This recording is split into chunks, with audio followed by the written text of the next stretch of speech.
ആ പ്രവൃത്തി 6:1-6-7 വായിക്കുന്ന. അവർ ഒരുമിച്ച് കൂടിയിരുന്നപ്പോൾ അവൻ അവരോട്, കർത്താവേ, ഇസ്രായേൽ ഈ കാലത്തിലോ നീ രാജ്യപിതാസ്ഥാനം പൊക്കി കൊടുക്കുന്നത് എന്ന് ചോദിച്ചു. അവൻ അവരോട്, പിതാവ് തന്റെ അധികാരത്തിൽ വെച്ചിട്ടുള്ള കാലങ്ങളെയോ സമയങ്ങളെയോ അറിയുന്നത് നിങ്ങൾക്കുള്ളതല്ല. എന്നാൽ പരിശുദ്ധാത്മാവ് നിങ്ങളുടെ മേൽ വരുമ്പോൾ നിങ്ങൾ ശക്തി ലഭിച്ചിട്ട് യെരൂശലേമിലും യഹൂദിയിലും എല്ലായിടത്തും ശമര്യയിലും ഭൂമിയുടെ അറ്റത്തോളം എന്റെ സാക്ഷികളാകുമെന്ന് പറഞ്ഞു. ഇത് പറഞ്ഞിട്ട് ശേഷം അവർ കാണുകെ അവൻ ആരോഹണം ചെയ്തു. ഇതാണ് ഏറ്റവും ലാസ്റ്റായിട്ടുള്ള കർത്താവിന്റെ സ്റ്റേറ്റ്മെന്റും. ഇത് പറഞ്ഞിട്ട് കർത്താവ് സ്വർഗത്തിലേക്ക് എടുക്കപ്പെട്ടു എന്നാണ് വേദപുസ്തകം പഠിപ്പിക്കുന്നത്. സുവിശേഷങ്ങളിൽ കാണുന്ന ആരോഹണമല്ല, ഇതാണ് ഏറ്റവും അവസാനത്തത് എന്നാണ് നമുക്ക് വേദപുസ്തകത്തിലൂടെ പഠിക്കാൻ കഴിയുന്നത്. അപ്പോൾ എന്താ അവരോട് പറഞ്ഞത്? ഒരുമിച്ച് കൂടിയിരുന്നപ്പോൾ അവൻ അവരോട്, കർത്താവേ, നീ ഇസ്രായേലിന് രാജ്യം യഥാസ്ഥാനമാക്കുന്നത് ഇപ്പോഴാണോ? എന്താ അതിന്റെ അർത്ഥം? ഇസ്രായേലിൽ നീ രാജ്യം യഥാസ്ഥാനമാക്കി 1000 ആണ്ട് വാഴ്ച തുടങ്ങിയെങ്കിൽ അങ്ങയുടെ അപ്പുറവും ഇപ്പുറവും എല്ലായിടത്തും കൂടി ഇരുന്ന് ഞങ്ങളും രാജവാഴ്ച നടത്താനുള്ള സമയം ഇതാണോ? ശ്രദ്ധിക്കണേ, വചനം പഠിക്കുന്നവരത് ശ്രദ്ധിക്കും. എന്നാൽ ശരിക്കും അതല്ല. കർത്താവ് ആരോപണം ചെയ്തതിന് ശേഷം ഇവര് പോയി സുവിശേഷം പറഞ്ഞ് ഇവർ തല്ലുകൊണ്ട് ഇവര് പലരും രക്തസാക്ഷികളായി. ഉടുക്കാനില്ല, തിന്നാനില്ല, കുടിക്കാനില്ല. ശിഷ്യന്മാരുടെ വല്ലാത്തൊരവസ്ഥ. 1 കൊരിന്ത്യർ 4-ാം അധ്യായത്തിലെ 11, 12, 13 വാക്യങ്ങൾ വായിച്ചു പഠിച്ചോണം. അവർ കൊടുക്കാനില്ല, തിന്നാനില്ല, കുടിക്കാനില്ല. അവരുടെ ജീവിതം സ്വത്രം വളരെ ദുസ്സഹമായിരുന്നു. ഒരു സ്ഥലത്ത് സുവിശേഷം പറയുമ്പോൾ അവിടെ നിന്ന് അടികൊണ്ട് മറ്റു സ്ഥലത്ത് പോയി അങ്ങനെ സ്വന്തം കൈകൊണ്ട് അധ്വാനിച്ച് ജീവിച്ച് അവർ സുവിശേഷം പറഞ്ഞ് രക്തസാക്ഷികളായി അവർ മഹത്വത്തിൽ പ്രവേശിച്ചു. അവരുടെ ഫോളോവേഴ്സ് എന്ന് പറയുന്ന നമ്മള് സുവിശേഷം പറഞ്ഞ് കാശുണ്ടായിക്കൊണ്ടിരിക്കും. ആര് സ്വർഗത്ത് പോകും? പറ, നിങ്ങൾ പറ, ആരാ സ്വർഗത്ത് പോണത്? സുവിശേഷത്തിന് വേണ്ടി രക്തസാക്ഷികളായി ശിഷ്യന്മാര് പോകുമ്പോ ഇന്നത്തെ വ്യാജ സുവിശേഷകന്മാര് പോകും. പറ. ഇത് മനസ്സിലാക്കിക്കൊണ്ടാണ് ഞാൻ ഈ പറയുന്നത്. ഹല്ലേലൂയ. ഈ കാലത്തിലോ രാജ്യം യഥാസ്ഥാനമാക്കുന്നതെന്ന് ചോദിച്ചു. കർത്താവോട് പറഞ്ഞു, രാജ്യം യഥാസ്ഥാനമാക്കുന്ന ഒന്ന് കാര്യം, you mind on your business എന്നുള്ള നിലയിൽ അർത്ഥത്തിലാണ് കർത്താവോട് പറഞ്ഞത്. നിങ്ങൾ പോയി സുവിശേഷം പ്രസംഗിച്ചു, ശക്തി ലഭിച്ചിട്ട് നിങ്ങൾ പോയി സുവിശേഷം പറ. സുവിശേഷം പ്രസംഗിച്ച് അടികൊണ്ട് കഴുത്ത് പോയി പെടലി ഒടിഞ്ഞ് നിങ്ങളെല്ലാം പോകുമെന്ന് പറഞ്ഞെങ്കിൽ അവരെ കളഞ്ഞിട്ട് ഓടിയെന്നും. കാരണം ആത്മാഭിഷേകം പ്രാപിച്ചിട്ടില്ല. മനസ്സിലാകണം ദൈവമക്കളെ. പരിശുദ്ധാത്മാഭിഷേകം പ്രാപിക്കുന്നതിന് മുൻപുള്ള അവരുടെ അവസ്ഥയാണ്. കർത്താവരോട് പറഞ്ഞു, നിങ്ങൾ ശക്തി ലഭിക്കണം. പരിശുദ്ധാത്മാവിന്റെ ശക്തി നിങ്ങളുടെ മേൽ വരുമ്പോൾ 3 വേലക്കാരുടെ മുമ്പിൽ തള്ളിപ്പറഞ്ഞ സ്വോത്രം പത്രോസ് അഭിഷേകം പ്രാപിച്ചു കഴിഞ്ഞപ്പോ എന്താ ചെയ്തു? നിന്നെ കൊല്ലാൻ പോവാണെന്നോ? എന്താ പറഞ്ഞു പത്രോസ്? ചരിത്രം പറയുന്ന കേട്ടോ, പുസ്തകത്തിലില്ല. എല്ലാവരും നേരെയല്ലേ ക്രൂശിക്കുകയാണ്, എന്നെ തലകീഴായിട്ട് ക്രൂശിച്ചു. എന്ത് പറ്റി? തമ്പുരാന്റെ പാദം, സ്വർഗത്തിന്റെ സിംഹാസനം, ഭൂമി നിന്റെ പാദം. ആ പാദപീഠം ചുംബിച്ച് ഞാൻ മരിച്ചോളാം ഏൽപ്പിച്ചു കൊടുത്തു. ആത്മശക്തി വന്നപ്പോൾ, പരിശുദ്ധാത്മാവിന്റെ നിറവ് വന്നപ്പോൾ, ആത്മാവിനാലുള്ള നടത്തിപ്പ് വന്നപ്പോൾ, ആത്മശക്തിയാൽ നിറയപ്പെട്ട് കഴിയുമ്പോൾ നമ്മുടെ ഇഷ്ടം ചെയ്യുകയല്ല ചെയ്യുന്നത്, ദൈവ ഇഷ്ടത്തിനായി നമുക്ക് ഏൽപ്പിച്ചു കൊടുക്കാൻ കഴിയും. പ്രിയമുള്ളവർ, അതാ ക്രിസ്ത്യ ജീവിതം. ഹല്ലേലൂയ. ഞാൻ മടങ്ങി വരുന്നു. അപ്പൊ കർത്താവ് എന്തോ പറഞ്ഞു? എന്റെ അടുക്കൽ വരികയും അപ്പനെയും അമ്മയെയും ഭാര്യയെയും മക്കളെയും സഹോദരന്മാരെയും സഹോദരികളെയും സ്വന്തം ജീവനെയും പകയ്ക്കാതിരിക്കുകയും ചെയ്യുന്നവന് ജീവനെ പകയ്ക്കണം, മരിക്കാനായിട്ട് ഏൽപ്പിച്ചു കൊടുക്കണം.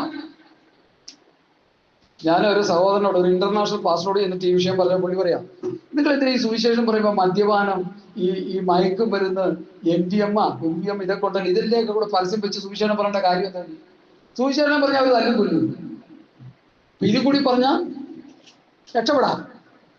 സുവിശേഷത്തെ ഒരു മറയാക്കി ഈ വിഷയം പറഞ്ഞിട്ട് അവസാനം 2 വാക്യം പറഞ്ഞ അവിടെ നിന്ന് രക്ഷപ്പെടാൻ അടികൊള്ളുന്നതിനുണ്ട്. എന്നാൽ കർത്താവിന്റെ ശിഷ്യന്മാർ എന്താ ചെയ്ത്? ഒരു സുവിശേഷം വിളിച്ചു പറഞ്ഞു. എന്താ സുവിശേഷം? ഈ സുവിശേഷം എന്താ? തിമോഥെയോസിന്റെ ലേഖനം പഠിക്കുമ്പോൾ ദാവീദിന്റെ സന്തതിയായി ജനിച്ച് മരിച്ച് അടക്കപ്പെട്ട് ഉയർത്തെഴുന്നേറ്റ യേശുക്രിസ്തുവിനെ ഓർത്തുകൊള്ളുവിൻ, അതാകുന്നു എന്റെ സുവിശേഷം. യേശുക്രിസ്തുവിനെ പ്രസംഗിക്കുക. ഞങ്ങളോ ക്രൂശിക്കപ്പെട്ട ക്രിസ്തുവിനെ പ്രസംഗിക്കുക. യേശുക്രിസ്തുവിലൂടെയുള്ള ആത്മരക്ഷ, യേശുക്രിസ്തുവിലൂടെയുള്ള പാപമോചനം, യേശുക്രിസ്തുവിലൂടെയുള്ള ദൈവരാജ്യം, യേശുക്രിസ്തുവിലൂടെയുള്ള സ്വർഗീയമായ അനുഗ്രഹങ്ങൾ, അതാണ് ഗോസ്പൽ. അപ്പൊ ചോദിക്കും, മറ്റു സുവിശേഷമോ? അത് മറ്റൊരു സുവിശേഷം. അതിന്റെ പിന്നിൽ മറ്റൊരാത്മാവ്, അവർ പ്രസന്റ് ചെയ്യുന്ന മറ്റൊരു ക്രിസ്തു. അതാണ് ഇന്ന് കൂടുതലും ദൈവമക്കൾ മനസ്സിലാക്കി. എൻ്റെ ഈ പ്രസംഗം കേൾക്കണം, നിങ്ങൾ ദൈവത്തെ ഓർത്തത് മനസ്സിലാക്ക്. മറ്റൊരു സുവിശേഷം, മറ്റൊരു ആത്മാവ്, മറ്റൊരു ക്രിസ്തുവിനെ പ്രസന്റ് ചെയ്ത് നരകാഗ്നിയിലേക്ക് പോയിക്കൊണ്ടിരിക്കുന്ന ഒരു വലിയ സമൂഹത്തിന്റെ നടുവിലാണ് നമ്മൾ യേശു ക്രിസ്തുവിന്റെ ഈ വചനങ്ങൾ കേട്ടുകൊണ്ടിരിക്കുന്നത്. ഹല്ലേലൂയ. ഇനി അതിന്റെ 28-ാമത്തെ വാക്യം വായിക്കാം. ലൂക്കോസ് 14:28. നിങ്ങളിൽ ആരെങ്കിലും ഒരു ഗോപുരം പണിയുവാൻ ഇച്ഛിച്ചാൽ ആദ്യം ഇരുന്ന് അത് തീർപ്പാൻ വകമുണ്ടോ എന്ന്. സോറി അച്ഛാ 27 ഞാൻ വിട്ടുപോയി. 27 വായിച്ചു. 27 ക്രൂശ് എടുത്തുകൊണ്ട് എന്റെ പിന്നാലെ വരാത്തവനും എന്റെ ശിഷ്യനായിരിക്കാൻ കഴിയുകയില്ല. അവിടെ നിൽക്കട്ടെ. തന്റെ ക്രൂശെടുത്ത് കർത്താവിന്റെ പുറകെ പോണം. അങ്ങനെ ക്രൂശെടുത്ത് വരാത്തവന് എന്ത് ചെയ്യാൻ കഴിയത്തില്ല? ഭാര്യയും അപ്പനും അമ്മയും മക്കളെ എല്ലാം വിട്ട് എൻ്റെ പിന്നാലെ വരണം, കുരിശു കൊടുത്തുകൊണ്ട് വരണം. നടപ്പുള്ള കാര്യമാണ് ഇത്. നടന്നേ പറ്റൂ. ഇല്ലെങ്കിൽ ശിഷ്യനായിരിക്കാൻ കഴിയില്ല, കർത്താവിന്റെ ദാസനായിരിക്കാൻ കഴിയില്ല, കർത്താവിന്റെ ശിഷ്യനായിരിക്കാൻ കഴിയില്ല. കർത്താവിന്റെ ശിഷ്യന്മാർക്കാണ് കർത്താവ് വാഗ്ദാനം ചെയ്ത സ്വർഗരാജ്യം. ഞാൻ നിങ്ങൾക്ക് സ്ഥലം ഒരുക്കാൻ പോകുന്നു, ഞാൻ പോയി സ്ഥലം ഒരുക്കാൻ, ഞാൻ ഇരിക്കുന്നിടത്ത് നിങ്ങളും ഇരിക്കേണ്ടതിന് പിന്നെയും വന്ന് നിങ്ങളെ എൻ്റെ അടുക്കെ ചേർത്തുകൊള്ളുന്ന സാംബാസിനോടോ സ്വോത്രം ഫ്രാൻസിസിനോടോ നമ്മളോടല്ല കർത്താവ് പറഞ്ഞത്, ശിഷ്യന്മാരോടാണ് കർത്താവ് പറഞ്ഞത്. ആ ശിഷ്യന്മാരുടെ പാതയിലേക്ക് നമ്മളും വരുന്നില്ലെങ്കിൽ ക്രൂശ് എടുത്തോണ്ട്. ഈ ക്രൂശ് എന്തിനെ കാണിക്കുന്നു? പറഞ്ഞാട്ടെ. കഷ്ടത, ക്രോസ്, ട്രിബുലേഷൻ, ഉപദ്രവം, കഷ്ടത, ബുദ്ധിമുട്ട്, ഞെരുക്കം. കർത്താവ് പറഞ്ഞ സുവിശേഷത്തിൽ ഒരു ഭാഗമുണ്ട്, ഇടുക്കുവാതിലിലൂടെ അകത്ത് കടപ്പാൻ പോരാടുക. അടുത്ത വാക്യം,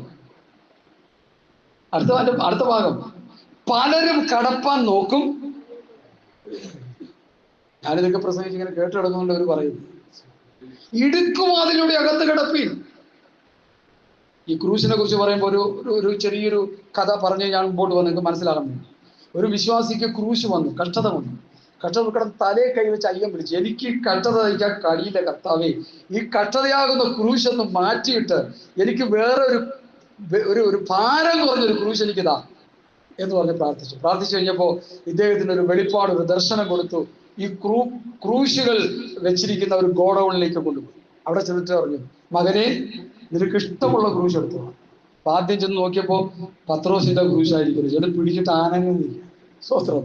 അത് കഴിഞ്ഞ് പൗലോസിന്റെ ക്രൂശ് കയറി പിടിച്ചു, യോഹന്നാന്റെ ക്രൂശ് പിടിച്ചു, യാക്കോബിന്റെ ക്രൂശിൽ പിടിച്ചു. ഇവിടെ 12 അപ്പോസ്തലന്മാരുടെയും ക്രൂശുകൾ ഉള്ളൊരു ഗോഡൌണിൽ കൊണ്ട് കാണിച്ചവനെ ഒരു കാര്യം പഠിപ്പിക്കാനാണ് കർത്താവ് ഒരു ദർശനം കൊടുത്തത്. അങ്ങനെയുള്ള ദർശനങ്ങളാണ് യഥാർത്ഥ ദർശനം.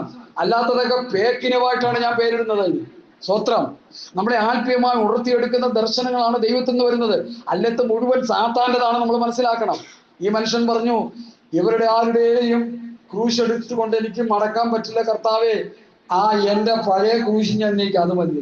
കാരണം എന്താ? അവരെക്കാൾ കൂടുതൽ ഈ പുതിയ സഹോദരനേക്കാൾ കൂടുതൽ ഭാരം വഹിച്ചവരായിരുന്നു അവർ ദൈവമക്കളെ. അപ്പോ നമ്മൾ കഷ്ടതയിലൂടെ അല്ലാതെ നമുക്ക് ദൈവരാജ്യത്തിൽ ചെല്ലാൻ പറ്റുന്നില്ല. അത് കർത്താവ് വെച്ചിരിക്കുന്ന വ്യവസ്ഥയാ. ഈ സഹോദരനോട് ഒരിക്കൽ പറയാനിടയായി. 2 കൊരിന്ത്യർ ലേഖനം 1-ാം അധ്യായത്തിന്റെ ആ വാക്യം 2-4 വാക്യം വായിച്ചു. എന്തിനാ കഷ്ടത അവിടെ പറയുന്നുണ്ട്?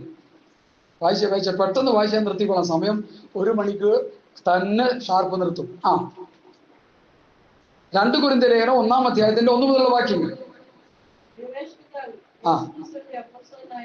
ആമേൻ.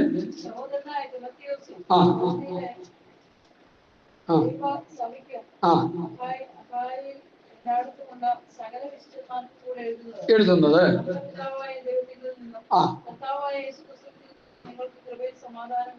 ഉണ്ടാകട്ടെ. മനസ്സിലുള്ള പിതാവും സർവാശ്വാസം നൽകുന്ന ദൈവവുമായി നമ്മുടെ കർത്താവായ യേശുക്രിസ്തുവിന്റെ ഇനിയാണ് വിഷയം തുടങ്ങുന്നത്. ദൈവം ഞങ്ങളെ ആശ്വസിപ്പിക്കുന്ന ആശ്വാസം കൊണ്ട് ഞങ്ങൾ യാതൊരു കഷ്ടത്തിലുമുള്ളവരെ ആശ്വസിപ്പിപ്പാൻ ശക്തരാകേണ്ടതിന് ഞങ്ങൾക്കുള്ള കഷ്ടത്തിൽ അപ്പൊ കഷ്ടത്തിൽ യാതൊരു കഷ്ടത്തിലും ഇരിക്കുന്നവരെ ആശ്വസിപ്പിക്കുവാൻ ദൈവം നിങ്ങളെ കഷ്ടതയിലൂടെ കടത്തിവിടുന്നു. ശ്രദ്ധിച്ച് മനസ്സിലാക്കണേ. ഒരു കഷ്ടതയിലിരിക്കുന്ന ഒരു സഹോദരനെ, ഒരു കഷ്ടതയിലിരിക്കുന്ന ഒരു സഹോദരിയെ, ഒരു സഹോദരനെ പോയി ആശ്വസിപ്പിക്കാൻ കഴിയണമെങ്കിൽ കഷ്ടതയിലൂടെ കടന്നുപോയി ദൈവത്തിന്റെ വിടുതൽ ആസ്വദിച്ച ഒരു വ്യക്തിക്ക് മാത്രമേ പറ്റത്തുള്ളൂ. അല്ല ചുമ്മാ ഒന്നും പറ്റത്തില്ല, ചുമ്മാ ഒന്നും പറ്റത്തില്ല. പ്രാർത്ഥിക്കാൻ കേട്ടോ എന്ന് പറഞ്ഞിട്ടങ്ങ് പോകാം, അത്രേ ഉള്ളൂ. അവനെ ക്രിസ്തുവിന്റെ വചനത്തിൽ ആശ്വസിപ്പിക്കണമെങ്കിൽ അവൻ കഷ്ടത്തിലൂടെ. അടുത്ത വായിക്കൂടെ വായിച്ചേ, എന്നിട്ട് വായിക്കൂടി. ക്രിസ്തുവിന്റെ കഷ്ടങ്ങൾ ഞങ്ങളിൽ പെരുകുന്നത് പോലെ ക്രിസ്തുവിനാൽ ഞങ്ങളുടെ ആശ്വാസവും പെരുകുന്നു. അടുത്ത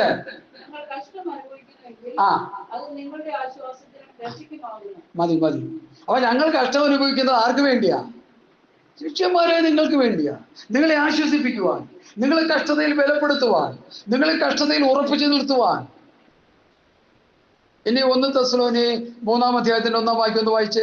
ഇത് ഹൃദയത്തിൽ പ്രകാശിപ്പിക്കുന്ന വാക്യങ്ങളായി പറയുന്നേ. 1 തെസ്സലോനി 3-ാം അധ്യായത്തിന്റെ 1-ാം വാക്യം.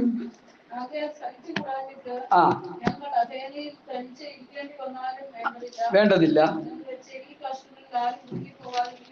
ഈ കഷ്ടങ്ങളിൽ ആരും കുടുങ്ങിപ്പോകാതിരിക്കേണ്ടതിന് നിങ്ങളെ സ്ഥിരപ്പെടുത്തുവാനും നിങ്ങളുടെ വിശ്വാസം സംബന്ധിച്ച് നിങ്ങളെ പ്രബോധിപ്പിക്കാനുമായി നമ്മുടെ സഹോദരനും ക്രിസ്തുവിന്റെ സുവിശേഷ ഘോഷണത്തിൽ ദൈവത്തിന്റെ ശുശ്രൂഷകനുമായ അയച്ചു. അടുത്ത വാങ്ങിയോളൂ. കഷ്ടം അനുഭവിക്കുവാൻ നാം നിയമിക്കപ്പെട്ടിരിക്കുന്നു എന്ന് നിങ്ങൾ തന്നെ അറിയുമല്ലോ. നാം കഷ്ടം അനുഭവിക്കേണ്ടി വരും. മുൻകൂട്ടി പറഞ്ഞിട്ടുമുണ്ട്. മനസ്സിലായി. ഇപ്പൊ ദൈവമക്കളെ, ആ അധ്യായം മുഴുവൻ നിങ്ങൾ വായിച്ചു പഠിച്ചോണം. ആ അധ്യായം മുഴുവൻ നിങ്ങൾ വായിച്ചു പഠിച്ചാൽ കഷ്ടതയിൽ കുലുങ്ങിപ്പോകാതെ വിശ്വാസത്തിൽ നിലനിൽക്കുവാനാണ് തിമോഥെയോസിനെ തെസ്സലോനിക്ക സഭയിലേട്ട് പൗലോസ് അയച്ചു. ഇന്നത്തെ തിമോഥെയോസുമാർ എന്തിനായി സഭയിൽ പോകുന്നു? എന്തിനാ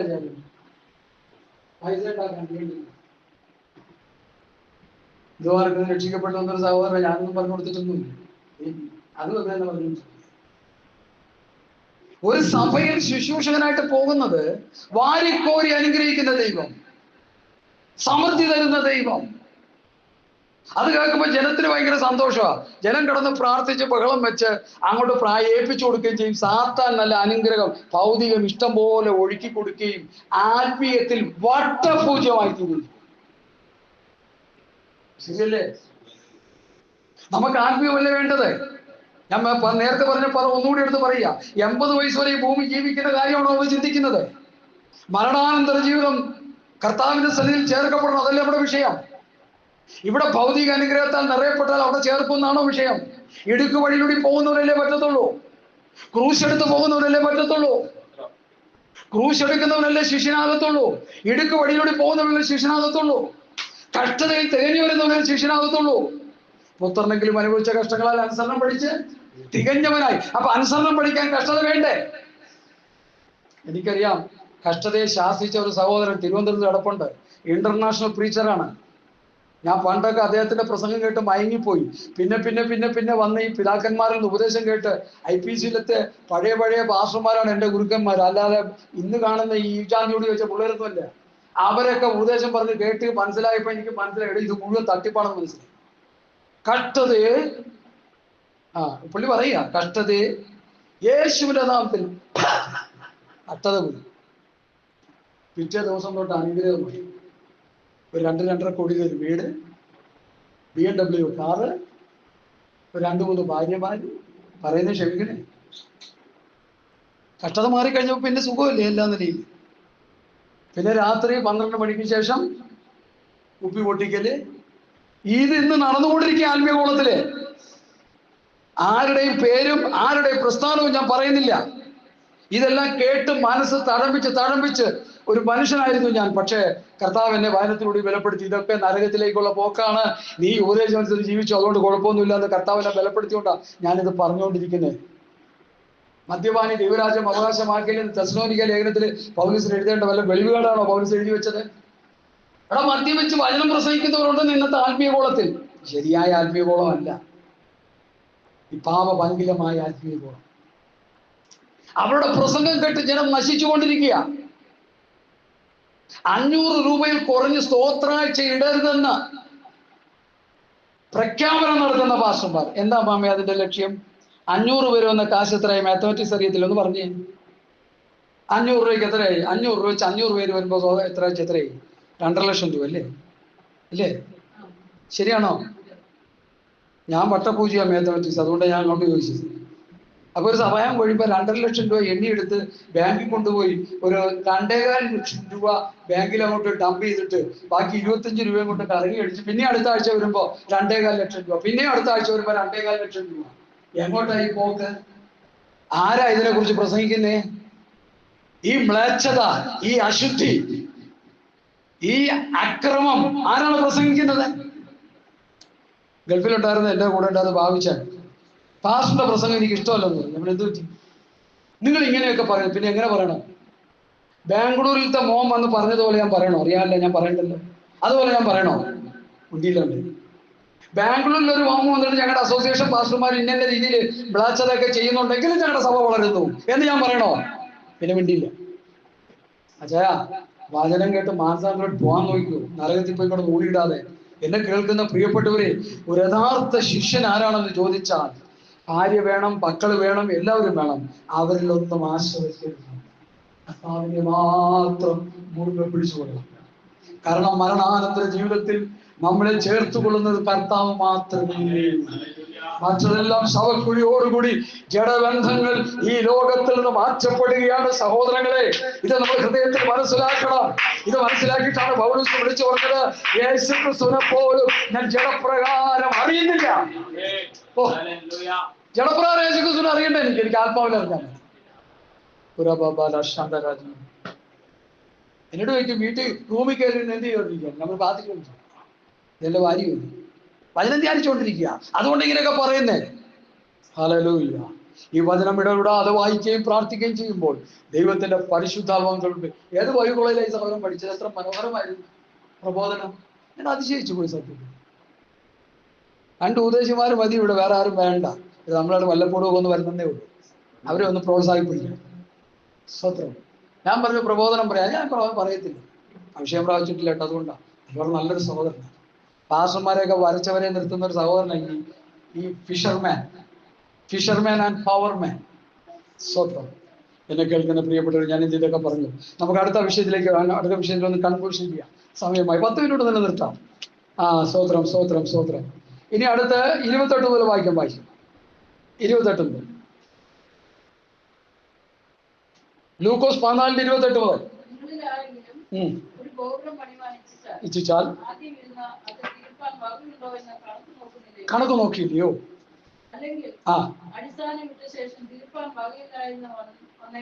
അടുത്ത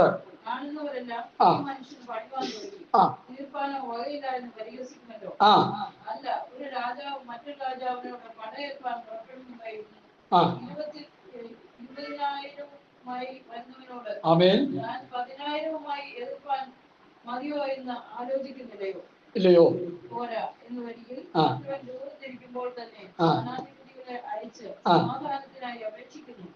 അവിടെ നിൽക്കട്ടെ. ഈ ബാക്കി കാര്യം റൂമിന്റെ വരും. 10 മിനിറ്റേ ഉള്ളൂ. 10 മിനിറ്റോട് തീരുക. മെസ്സേജ് തീരുക. എല്ലാവരും ചെയ്യാൻ താല്പര്യമില്ല. ഈ 2 ഉദാഹരണങ്ങൾ കർത്താവ് എന്തിനാ പറഞ്ഞത്? പെന്തക്കോസ്തുകാർക്ക് വചനം അറിയത്തില്ല. ഞാൻ നന്നായിട്ട് പറഞ്ഞോണ്ടിരിക്കുന്നവർ അവർക്കൊന്നും അറിയത്തില്ല. പാട്ട് പാടിയിട്ടുള്ളതല്ലാതെ വെറുതെ കിടന്ന് പാട്ടിനോട് എനിക്കെതിരൊന്നുമില്ല. പാട്ട് ഞാനും പാടും. സുന്ദരമായിട്ട് കരമൊക്കെ പാടുന്ന ആളാ. അതിനോടൊക്കെ കുഴപ്പമൊന്നുമില്ല. പാട്ടെല്ലാ വിഷയം, നമുക്ക് വചനമാ വിഷയം. ക്രിസ്തുവിന്റെ വചനം സകല ജ്ഞാനത്തോടുകൂടി ഐശ്വര്യമായി നിങ്ങളിൽ വചനം വസിക്കണം നമ്മുടെ ഉള്ളിൽ. യേശുവിന്റെ ഉള്ളിൽ വചനം വസിച്ചുകൊണ്ടല്ല അമ്മ പിശാചിനെ അടിച്ചു തെറിപ്പിച്ച്. ആ സ്ഥാനത്ത് ഞാനോ നിങ്ങളായിരുന്നെങ്കിൽ എന്തായിരുന്നു എന്റെ സ്ഥിതി? പലസ്തീൻ നാട്ടിലെ കല്ല് മുഴുവൻ പറക്കി കൊടുത്ത് അപ്പം ഉണ്ടാക്കി തിന്നു. ഗിൽഗാൽ ഫുഡ് ഫാക്ടറി എന്ന് പറഞ്ഞൊരു പേരും വെച്ച് അപ്പക്കച്ചവടം നടത്തി കോടീശ്വരനായി. ആ വഴി നേരെ നരകത്തിലോട്ട് പോയിരുന്നു. കർത്താവ് എന്ന് പറഞ്ഞു, എന്റെ പൊന്നു മോനെ, മനുഷ്യൻ അപ്പം കൊണ്ട് മാത്രമല്ലടാ ജീവിക്കുന്നത്, ദൈവത്തിന്റെ വായിൽ നിന്ന് വരുന്ന സകല വചനം കൊണ്ട് ജീവിക്കുന്നു. അപ്പൊ അവൻ അടുത്ത പോരാട്ടം എടുത്തു. നിന്റെ കല്ലിൽ തട്ടിപ്പോകാനോണം ദൂതന്മാരെ വഹിച്ചുകൊള്ളുന്നുണ്ട്. അപ്പൊ അടുത്ത അടവർത്തു എന്താ പറഞ്ഞു? ദൈവമായ കർത്താവിനെ മാത്രമേ നമസ്കരിക്കാവുള്ളൂ എന്ന് എഴുതിയിരിക്കുന്നു എന്ന് പറഞ്ഞു. 3 വചനത്തിന്റെ വാളുകളെടുത്ത് ശക്തമായി സാത്താനെതിരെ പ്രഹരിച്ചപ്പോൾ സാത്താൻ വിട്ടുപോയി. നമ്മളായിരുന്നെങ്കിൽ എന്തായിരുന്നു ചിന്തിച്ചു?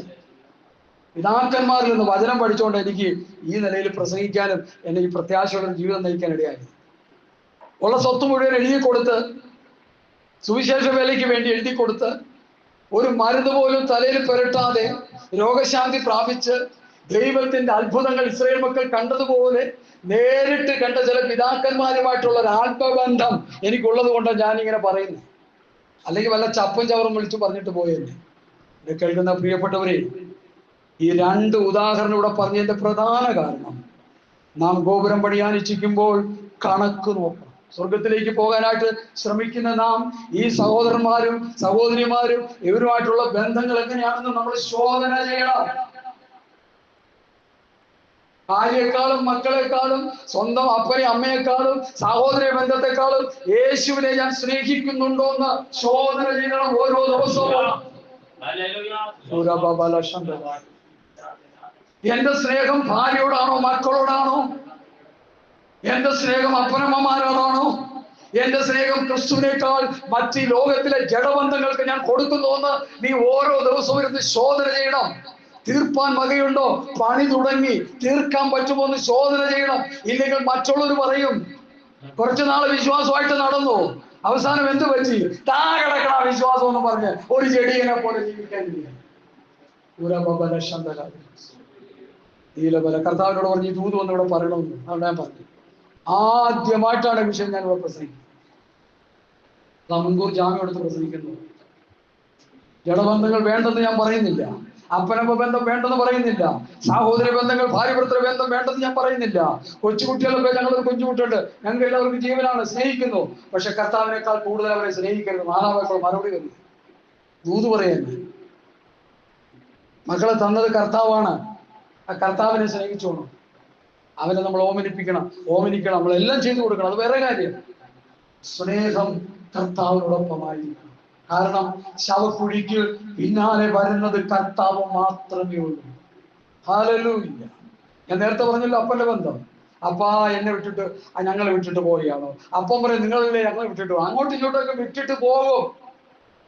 70 80 വയസ്സ് കഴിയുമ്പോൾ എന്നോട് കർത്താവ് പറഞ്ഞു കഴിഞ്ഞു, നിന്റെ കാലമൊക്കെ ഏകദേശം തീരാറായി, ഈ ഉള്ളിൽ അങ്ങനെ പ്രത്യാശ കിട്ടും. അപ്പൊ ഞാൻ പറയാം, എന്താ കാര്യം? തീരുന്നില്ല, എന്താ കുഴപ്പം? ഏത് സമയത്തും മരണത്തെ അഭിമുഖീകരിക്കാനുള്ള ഒരു മാനസിക അവസ്ഥ കർത്താവ് തന്നിട്ടുണ്ട്. ഹല്ലേലൂയ. ഒരു ശുശ്രൂഷ മുൻപിലുണ്ട്, അത് തികച്ചു മരിക്കണം.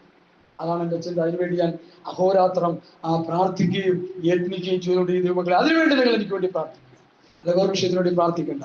അപ്പൊ വീട് പണിയാനിരിക്കുന്നവൻ അവന്റെ കണക്ക് നോക്കുന്നത് പോലെ യുദ്ധത്തിന് പടയ്ക്ക് വരുന്നവൻ ഇത്രായിരമായി വരുമ്പോൾ എൻ്റെ 1000 കൊണ്ട് അവരെ എതിരിടാൻ പറ്റുമോ എന്ന് ഞാൻ ശോധന ചെയ്ത് ആ യുദ്ധത്തിന് ഇറങ്ങി പുറപ്പെടുന്ന ഒരു പടയാളിയെ പോലെ ഞാൻ യേശുക്രിസ്തുവിന്റെ ക്രൂശും ചുമന്നുകൊണ്ടാണ്, യേശുക്രിസ്തുവിന്റെ പുറകെ, യേശുക്രിസ്തുവിന്റെ ക്രൂശ് എന്ന് പറഞ്ഞാൽ തെറ്റിദ്ധരിക്കരുത്, കഷ്ടതകളാകുന്ന ക്രൂശോടുകൂടി കർത്താവിന്റെ പിന്നാലെ പോകുന്നുവെന്ന് ഞാൻ എന്നെ തന്നെ ശോധന ചെയ്യും.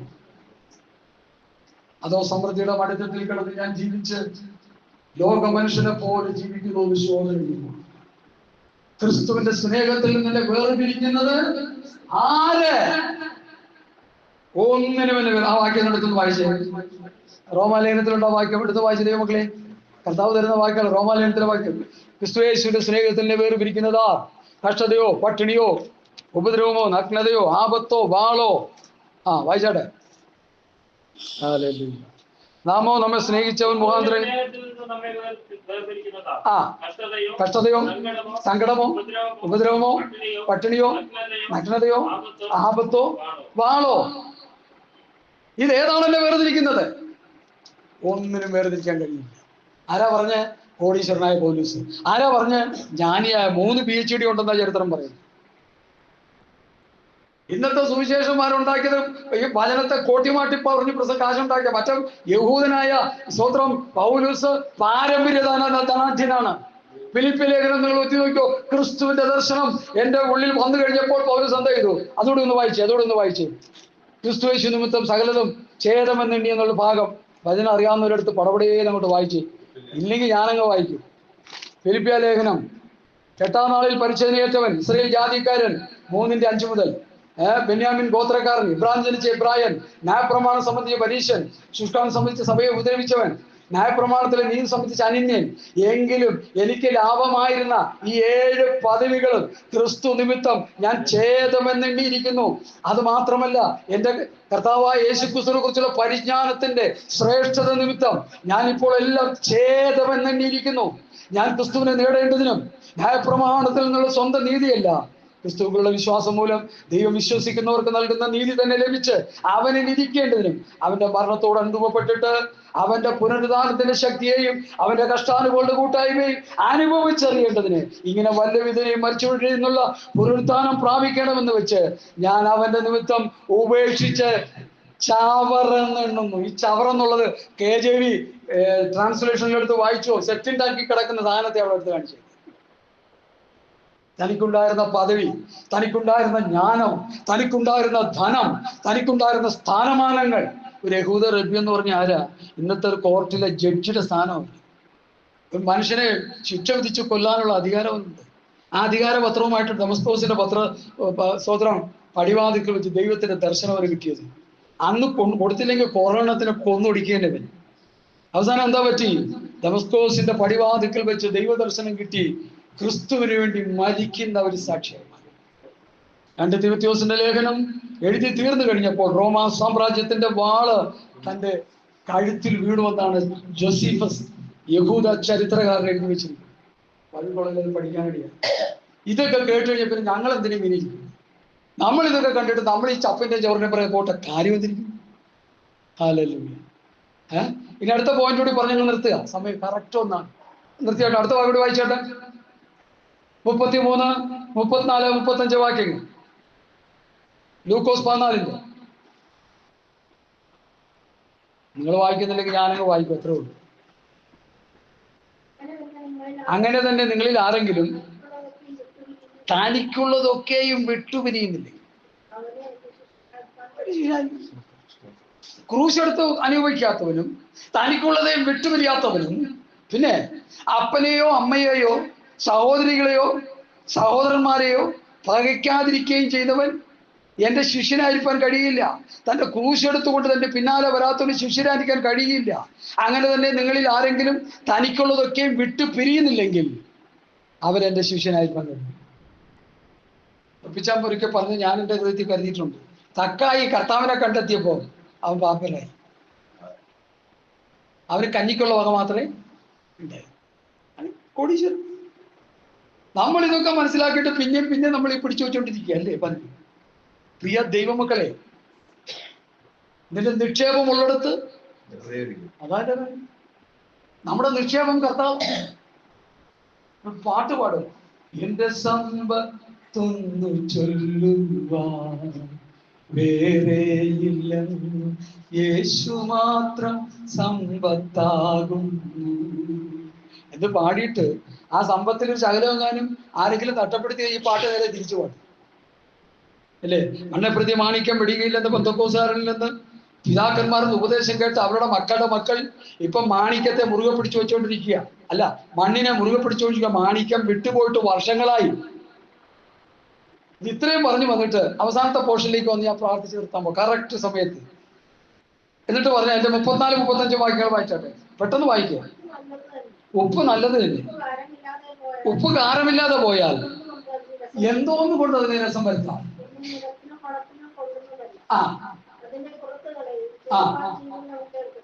എന്താ ഇതർത്ഥം? ഇടാ, നിങ്ങൾ ഭൂമിയുടെ ഉപ്പാകുന്നു എന്ന് കർത്താവ് പറഞ്ഞു. നിങ്ങൾ ലോകത്തിന്റെ വെളിച്ചമാകുന്നു എന്ന് കർത്താവ് പറഞ്ഞു. നിങ്ങൾ കഴിച്ചു കിടക്കുന്ന ഈ ഭൂമിക്ക് ഉപ്പ് പോലെ രുചിക്കേണ്ടവരാണ്.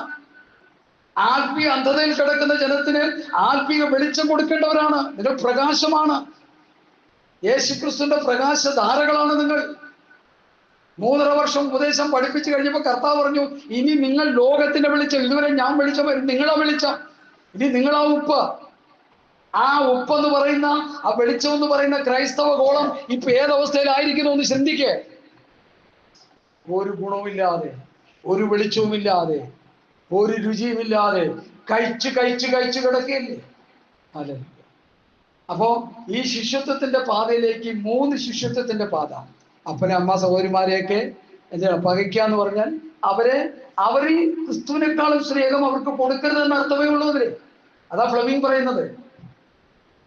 ബൈബിൾ കമന്ററി, ബൈബിൾ ഭാഷ എഴുതിയ അമേരിക്കയിലെ ഏറ്റവും വലിയ സ്തോത്രം ബൈബിൾ ഭാഷ്യം എഴുതിയ വ്യക്തി, കമന്ററി എഴുതിയ വ്യക്തി, എന്റെ കയ്യിൽ ആ പുസ്തകമുണ്ട്. അദ്ദേഹം പറയുന്നു, അപ്പനേക്കാളും അമ്മയെക്കാളും ഒന്നും സ്ഥാനമാനം അവർ കൊടുക്കരുത്. കർത്താവിനെ ഏറ്റവും സ്നേഹിക്കണം. കർത്താവാണ് നമുക്ക് വലുത്. കർത്താവ് മുഖാന്തരമാണ് നമുക്ക് എന്തെങ്കിലും നന്മ ഉണ്ടായിട്ടുള്ളത്. ഒരു ഗുണവുമില്ലാതിരുന്ന എനിക്ക് എന്തെങ്കിലും നന്മ വന്നെങ്കിൽ അത് കർത്താവിൽ കൂടി മാത്രമേ വന്നിട്ടുള്ളൂ. ഹല്ലേലൂയ. അതുകൊണ്ട് ആ കർത്താവിനെ മാത്രം മുറുകെ പിടിക്കണം. ക്രൂശ് എടുത്തുകൊണ്ട് കർത്താവിന്റെ ശിഷ്യത്തിന്റെ പാതയിൽ പോകണം. അപ്പനമ്മ സഹോദരി ഭാര്യ ഭർത്തൃ ബന്ധം മക്കൾ ബന്ധങ്ങളെല്ലാം സ്വത്രം അതിനെ വില കുറഞ്ഞ് കണ്ടുകൊണ്ട് കർത്താവിനെ മുൻപിൽ കണ്ടുകൊണ്ട് ഒരു ശിഷ്യത്വത്തിന്റെ പിറകിലുള്ള ഒരു യാത്രയാണ് ദൈവം നമ്മെ കുറിച്ച് ആഗ്രഹിക്കുന്നത്. കുരിശ് എടുത്തുകൊണ്ടുള്ള കർത്താവിന്റെ പിറകെയുള്ള കഷ്ടത അനുഭവിച്ചിട്ടുള്ള കർത്താവിന്റെ പിറകെയുള്ള ഒരു യാത്രയാണ് കർത്താവ് ആഗ്രഹിക്കുന്നത്. ഇങ്ങനെ നാം അനേക കഷ്ടങ്ങളിലൂടെ ദൈവരാജ്യത്തിൽ കടക്കണം. നമ്മൾ ഈ വചനത്തെയൊക്കെ കോട്ടിക്കളഞ്ഞുകൊണ്ടിരിക്കുക ഇപ്പോ. സ്വത്രം അവസാനം പറഞ്ഞു, ഉപ്പ് നല്ലത് തന്നെ, കാരമില്ലാതെ പോയാൽ എന്തുകൊണ്ട് രസം വരുത്താം. അപ്പൊ ഈ ഉപ്പിന്റെ രസം പോലെ നമ്മളിലുള്ള ദൈവകൃപ, ഈ വചനത്തിന്റെ വെളിപ്പാടുകൾ, കർത്താവ് പറഞ്ഞ ഈ വ്യവസ്ഥകളിലൂടെ നമ്മൾ പോകുന്നില്ലെങ്കിൽ അതിനാ പറയും നമ്മൾ കണക്ക് നോക്കണം. വീട് പണിയുന്നവൻ തീർപ്പാൻ പറ്റുമോ എന്ന് കണക്ക് നോക്കണം. ക്രിസ്തു ജീവിതം നയിക്കുന്ന ഞാനും നിങ്ങളും അങ്ങ് ചെന്നെത്തുമോ എന്ന് കണക്ക് നോക്കണം. അത്ര ഗൗരവമുണ്ടോന്ന് ചോദിച്ചേ. വിറയിലാണ് എനിക്കിത് വായിക്കുമ്പോൾ. സ്വത്രം യുദ്ധത്തിന് വരുന്ന ഒരു കൂട്ടര് അവൻ 10,000 വരുമ്പോൾ എന്റെ 3000 വെച്ചുകൊണ്ട് അവനോട് മല്ലടിക്കാൻ പറ്റുമെന്ന് ഞാൻ കണക്ക് നോക്കണം.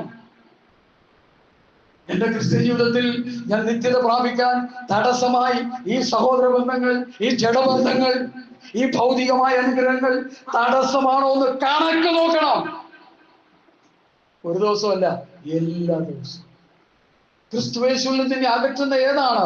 ഭൗതികമാണോ ജഡബന്ധങ്ങളാണോ? അതിനെ വില കുറഞ്ഞതായിട്ട് കാണും. അല്ലെങ്കിൽ എന്ത് പറ്റും? കാരമില്ലാത്ത ഉപ്പായി പോകുമെന്നാ ഇവിടെ കർത്താവ് പറഞ്ഞു. ആ ഗതി നമുക്ക് വരരുത്. ഉപ്പ് കാരമില്ലാതെ പോയാൽ അതിനെ എന്തോന്നുകൊണ്ട് ഒന്നും ചെയ്യാം. കാരമില്ലാതെ കിടക്കുന്ന ഉപ്പിലേക്ക് കാരം കയറ്റാൻ ഒരു പരിപാടിയില്ല. വചനം പറയുന്ന നിലത്ത് കളഞ്ഞ് അതിനെ ചവിട്ടാനേ പറ്റത്തുള്ളൂ.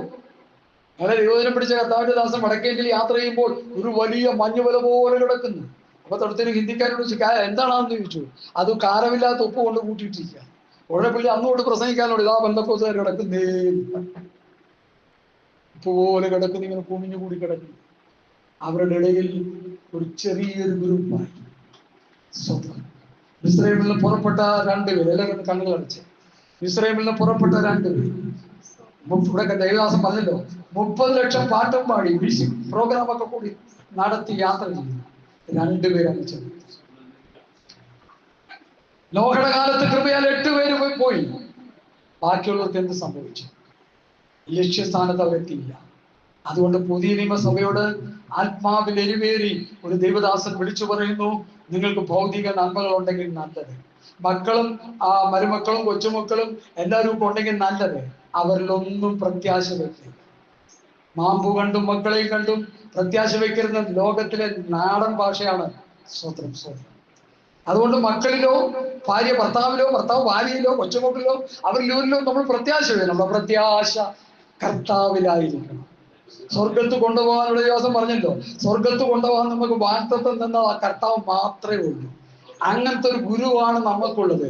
ലോകത്തിൽ അനേകം മഹാഗുരുക്കൾ പിറന്നു വീണെങ്കിലും കർത്താവ് യേശുക്രിസ്തുവിന്റെ അരികത്ത് നിർത്താൻ പറ്റിയ ഒരു ഒറ്റ ഗുരുവും ഇതുവരെ പിറന്നിട്ടില്ല, ഇനി പിറാനും പോകുന്നില്ല. ആ കർത്താവ് പറഞ്ഞു, ഞാൻ നിങ്ങൾക്ക് സ്ഥലമൊരുക്കാം. ഞാൻ പോയി സ്ഥലമൊരുക്കിയാൽ ഞാൻ ഇരിക്കുന്നിടത്ത് നിങ്ങളെ ഇരുത്തേണ്ടതിന് പിന്നെയും നിങ്ങളെ എന്റെ അടുക്കൽ ചേർത്ത്. ഈ വചനങ്ങളാൽ കർത്താവ് നിങ്ങളെ അനുഗ്രഹിക്കട്ടെ. എന്റെ പ്രിയൻ വാനിൽ വരാറായി, കാഹളം കേൾക്കാറായി. എന്റെ പ്രിയൻ വാനിൽ വരാറായി, കാഹളം